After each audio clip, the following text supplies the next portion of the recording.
এবং প্রত্যন্ত অঞ্চলে আধুনিক চিকিৎসা পৌঁছে দেওয়ার জন্য যে প্রথম উদ্যোগ যিনি নিয়েছিলেন তিনি আমাদের মহান স্বাধীনতার ঘোষক শহীদ রাষ্ট্রপতি জিয়াউর রহমান। তার শাসন আমলেই পল্লী চিকিৎসক এই প্রতিষ্ঠানটি তিনি প্রতিষ্ঠা করেন, তৈরি করেন, নির্মাণ করেন। এর আগে আপনারা জানেন যে সাপে কামড়েছে চলে যেত কবিরাজের কাছে বা স্থানীয় কোনো পীরের কাছে ঝাড়ফুঁক দিত। সকালে সাপ কামড়ালে বিকেলে তাকে গোরস্থানে নিয়ে যেত। কিন্তু তার জন্য যে আধুনিক ট্রিটমেন্ট, তাৎক্ষণিক ট্রিটমেন্ট, এইটার কোনো ব্যবস্থা একেবারে ইউনিয়ন, তখন তো জেলার সাথে থানারই যোগাযোগ ব্যবস্থা ছিল খুব কঠিন। গরু গাড়ি ছাড়া অনেক জায়গায় আমি দেখেছি, আপনি যদি 75-76 সাল পর্যন্ত বা 80 সাল পর্যন্ত কিন্তু জেলা শহরের সাথে অনেক থানা শহরে যাওয়ার যোগাযোগ ছিল মাটির রাস্তায়, গরু গাড়িতে যাওয়া। কোথাও হয়তো কিছু কিছু হেরিংবোন মানে ইট ফেলে ফেলে রাস্তা হয়েছে, সেখানে হয়তো কোথাও কোথাও একটা বাস যেত সকালে, সেই বাসের টায়ারের চাকা বাস্ট হয়ে যেত, আবার রাস্তার মধ্যে সেই চাকা টায়ার ঠিক করে সেই গাড়িটা যেত। যেটা এখন আধা ঘন্টায় যাওয়া যায় সেটা সারাদিন লাগবে। এই ছিল আমাদের তখন গ্রাম বাংলার পরিস্থিতি। তো সেখানে আধুনিক চিকিৎসা যাবে কি করে?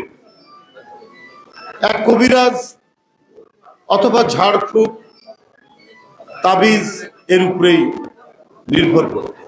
জিয়াউর রহমান কতখানি দূরদৃষ্টি মানুষ ছিলেন।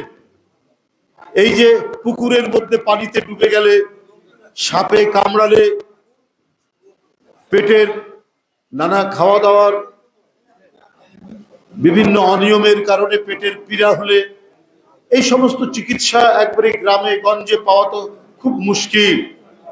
তাই সারা দেশ থেকে কিছুদিনের প্রায় 6 মাসের ট্রেনিং ছিল না, 1 বছর, হ্যাঁ 1 বছরের ট্রেনিং দিয়ে যাতে কমপক্ষে এই সমস্ত অসুস্থতার চিকিৎসা করা যায়, এইরকম আধুনিক চিকিৎসায় 1 বছরের ট্রেনিং দিয়ে পল্লী চিকিৎসক তৈরি করতে এবং দ্রুত গোটা জাতিকে একটি আধুনিক শিক্ষা ব্যবস্থার মধ্যে, আধুনিক স্বাস্থ্য ব্যবস্থার মধ্যে জিয়াউর রহমান নিয়ে আসলেন। জিয়াউর রহমান আজও পর্যন্ত এত জনপ্রিয় কেন? তার প্রতিটি কর্মসূচি ছিল জনবান্ধব, জনগণের কল্যাণ, জনগণকে সুস্থ রাখা, জনগণকে একটা গড় শিক্ষার উপর দাঁড় করানো। এইটাই ছিল জিয়াউর রহমানের, তার যে ভিশন, তার যে অগ্রদৃষ্টি, এই অগ্রদৃষ্টি ছিল সেটি। তার এই যে কাজগুলো, এটাকে অতিক্রম করে যেতে পারেনি। আমি এবার সোজা বাংলায় বলবো, এই যে বিগত যে স্বৈরাচারী আমল বা কর্তৃত্ববাদী আমল বা ফ্যাসিবাদী আমল যেটাই বলি, যেখানেই ধান্দা সেই কাজটি তারা ধরেছে। কিন্তু জনগণের দুঃখ কষ্ট যেখানে, বেদনা যেখানে, তার যে উন্নত চিকিৎসা দরকার, তার ছেলে মেয়েদের যে উন্নত লেখাপড়ার পরিবেশ দরকার, এই দিকে তারা কোনো মনোযোগ দেয়নি। এটা শহীদ রাষ্ট্রপতি জিয়াউর রহমানের অবদান। তাও কি যে গোটা দেশকে একবারে তৃণমূলে গ্রামগঞ্জ থেকে জাতীয় পর্যায় পর্যন্ত কি করে একটা গড় স্বাস্থ্যের উপর দাঁড় করানো যায়, এটা আবার তিনি চীনে গিয়ে দেখে এসেছিলেন। বেয়ারফুট ডক্টরস, নগ্নপদ ডাক্তার। চীন তো তখন বিরাট রাষ্ট্র, তাদেরও তো যোগাযোগ ব্যবস্থা তখনও তত উন্নত নয়। আজকে যে একটা আধুনিক চীন একটা উন্নত দেশে পরিণত হয়েছে, তো তখনও 70 দশক ততখানি তো তারা ছিল না, বিপ্লবোত্তর একটি দেশ। কিন্তু তারা ওরই মধ্যেই কি করে জনবান্ধব এবং মানুষকে আধুনিক সমস্ত প্রক্রিয়ার মধ্যে নিয়ে আসার যে তাদের কর্মসূচিগুলো, এটা প্রত্যক্ষ করেছিলেন জিয়াউর রহমান। সেখানে তিনি দেখেছিলেন যে বেয়ার ফুট ডক্টরস, অর্থাৎ নগ্ন পদে, মানে যাদের পায়ে জুতাও ছিল না, এদেরকে ধরে নিয়ে এসে কিছু ট্রেনিং দিয়ে তারা গ্রামে গঞ্জে বিভিন্ন জায়গায় তার যেখানে এলাকা, সেই এলাকায় চিকিৎসা করানো। অর্থাৎ তার পায়ে জুতা পরার মতো তাদের আর্থিক সামর্থ্য ছিল না।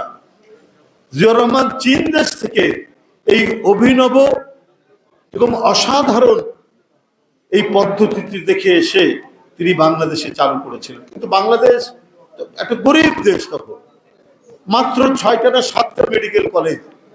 যারা ডাক্তার হন তার অধিকাংশই দেশের বাইরে চলে যান, নাহলে বাংলাদেশের বড় জেলা বা উপজেলা লেভেলে 2-1 জন থাকতে পারে।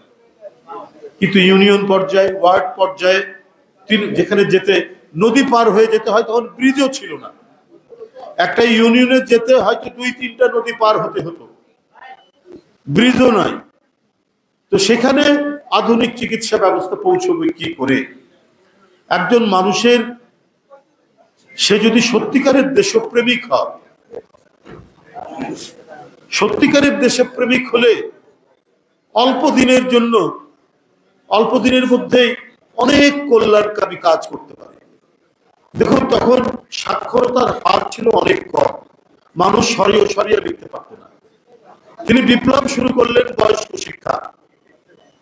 বয়স 60 বছর, 50 বছর, 70 বছর হয়ে গেছে, যে না আপনারা আসেন। আর তিনি কলেজ ইউনিভার্সিটির ছেলেদেরকে বললেন যে তোমরা তাদেরকে শিক্ষা দাও, যাতে তাদের জমি জায়গা দীর্ঘদিন মহাজনরা চিট করত, প্রতারণা করত, এইখান থেকে রক্ষা পাবে গ্রামের মানুষরা, যে তারা যাতে প্রতারণার শিকার না হয়। দেখেন কতখানি মানব দরদি হতে পারে। এটাকে তিনি বললেন বয়স্ক শিক্ষা কার্যক্রম, এবং সেখানে স্বেচ্ছাশ্রমের ভিত্তিতে তিনি কলেজ বিশ্ববিদ্যালয়ের ছাত্রদেরকে বলেন, তোমাদের বাবা মা অশিক্ষিত থাকবে কেন, তোমরা এগুলো শিখাও। এই জন্য তিনি অনেক বই, আরো নানা ধরনের উপকরণ তিনি সরবরাহ করলেন। এই আমাদের রাষ্ট্রের এই দেশপ্রেমিক মানুষটি যে অবদান রেখে গেছেন, আজও আমরা যদি সেটাকে অনুসরণ করি, অনুকরণ করি, তাহলে বাংলাদেশ দরিদ্র থাকবে না, বাংলাদেশ পরমুখপেক্ষী থাকবে না, বাংলাদেশ নিজের মেরুদণ্ডের উপর দাঁড়াতে সক্ষম হবে।